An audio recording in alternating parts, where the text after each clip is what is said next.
السلام علیکم ورحمۃ اللہ وبرکاتہ۔ میں ہوں حافظ عباس سلفی، روحانی معالج حافظ محمد عباس سلفی۔ ہم نے پچھلی جادو اور جن کی ویڈیو بنائی تھی۔ اب جو ہم ویڈیو بنا رہے ہیں یہ وہ علامات ہیں جن سے ہم پتہ کر سکیں کہ ہم جب دم کروانے جاتے ہیں کسی روحانی عمل سے، آیا کہ وہ اللہ کا بندہ ہے یا جادوگر ہے، یا وہ جب تک ہمیں یہ پتہ نہیں چلے گا تو ہم اس سے کیا علاج کرائیں گے۔ ہم نے بہت ہی مخصوص طریقے سے ان کی جو معاملات ہیں وہ اکٹھے کیے ہیں، تو میں آپ کو بتاتا ہوں۔ آپ یہ سارے سن کر یہ تحقیق کریں کہ آیا ان سے علاج کروانا بہتر ہے یا کہ نہیں۔ نمبر 1، جب بھی ہم عمل کے پاس جائیں گے، اگر تو وہ اچھا عمل ہے، وہ اللہ کا بندہ ہے، وہ آپ سے آپ کی والدہ کا نام یا آپ کا نام نہیں پوچھے گا۔ جو جادوگر ہے وہ آپ سے آپ کا اور آپ کے والدہ کا نام پوچھے گا، کیونکہ اس لیے پوچھے گا کہ جب اس نے جادو کرنا ہوتا ہے تو اس نے یہ نام ضرور پوچھنا ہے۔ نمبر 2، مریض سے کسی کپڑے یا تصویر کی ریکویسٹ کرے گا، یا اسے بولے گا کہ مجھے اپنا تصویر یا کپڑا لا کر دے، اس لیے کہ جب بھی اس نے کوئی عمل کرنا آپ کے کپڑے پر لکھائی کرے گا یا آپ کی تصویر پر، پھر آپ ساری زندگی کے لیے پھنس جائیں گے۔ نمبر 3، جب بھی وہ کسی مخصوص جانور کا کسی حصے کا طلب کرے گا تو آپ سے کہے گا، مثلا الو یا گائے کا بکرے کی سری کالی جو ہوتی ہے یا کالا بکرا۔ یہ اس لیے کہتے ہیں کہ جب ان لوگوں نے جادو منتر وغیرہ پڑھنا ہوتا ہے تو وہ لوگ جو کالی ماتا ہے نا اس کا نظریہ رکھ کے پڑھتے ہیں۔ نمبر 4، کسی کاغذ یا پرزے پر مختلف ہندسے لے کر یا تعویذ لے کر آپ کو دیتے ہیں، مثلا کہ جو الفاظ ہوتے ہیں گنتی کے، آپ گلے میں ڈال لیں یا کوئی بھی معاملہ کر لیں، یہ جادوگر کی علامت ہے۔ نمبر 5، قرآن کی آیات کے ساتھ ساتھ شرکیہ الفاظ پڑھنے، مثلا جب قرآن پاک کی تلاوت کرتے ساتھ وہ شرکیہ الفاظ پڑھتے جو آپ کو نہیں پتہ چلتا، وہ اس وقت اپنا منتر پڑھ رہے ہوتے جو جادو کرتے ہیں۔ نمبر 6،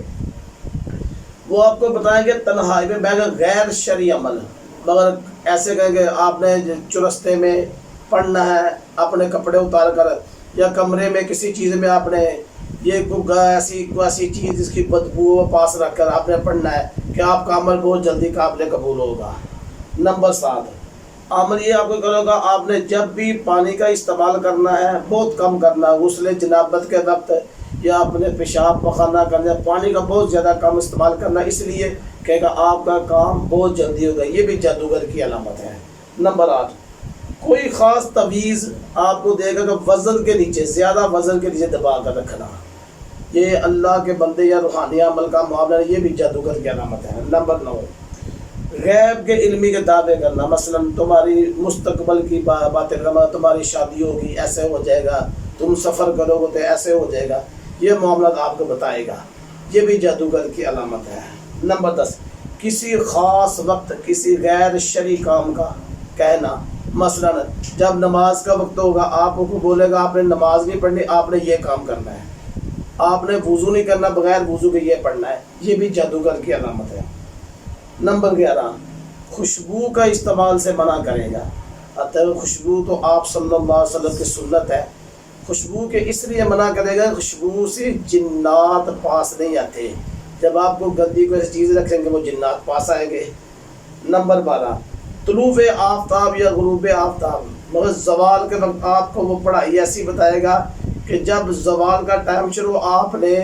پڑھنا شروع کرنا ہے کہ آپ کا کام بہت جلدی ہو جائے گا، یہ بھی جادوگر کی علامت ہے۔ نمبر 13، مخصوص جانور کی ہڈی یا گوشت، یعنی اونٹ کی ہڈی آپ کو بولے کل میرے گھر میں رکھو گے تو جادو نہیں ہوگا، یا اور کوئی ایسی معاملات وہ آپ کو بولے گا، اور یہ بھی جادوگر کی علامت ہے۔ نمبر 14، تلسمی کاغذات، مثلا کسی کاغذ پر تلسم لکھ کے بتانا کہ آپ نے اپنے پاس رکھنا یا رات کو جلانا یا جوتے لگانے ہیں، یہ بھی جادوگر کی علامت ہے، یہ کسی روحانی عمل کی علامت نہیں ہے۔ آپ کو بولے گا کہ کوئی بھی جانور ذبح کرنا بغیر تکبیر کے کرو، یا کسی شیطانی چیز کا نام لے کر، یہ سب جو معاملات ہے یہ جادوگروں کے ہیں۔ اب آپ نے فیصلہ کرنا ہے کہ ہم جو اپنا علاج کرواتے ہیں کسی روحانی معالج سے، آیا وہ شرعی پابند ہے، نماز کا پابند ہے یا نہیں ہے، یا ہم جن لوگوں کے پاس جاتے ہیں وہ نماز کا حکم دیتے ہیں کہ یا خود بھی پڑھتے ہیں کہ نہیں۔ جادوگر ہمیشہ گندا رہے گا، نماز کی پابند نہیں ہوگا۔ اور آپ کے سامنے اس لیے میں نے یہ بات کی ہے کہ آپ شرعاً ناجائز کام سے بچیں اور قرآن و سنت میں چلیں۔ اللہ آپ کو حفظ و امان میں رکھے۔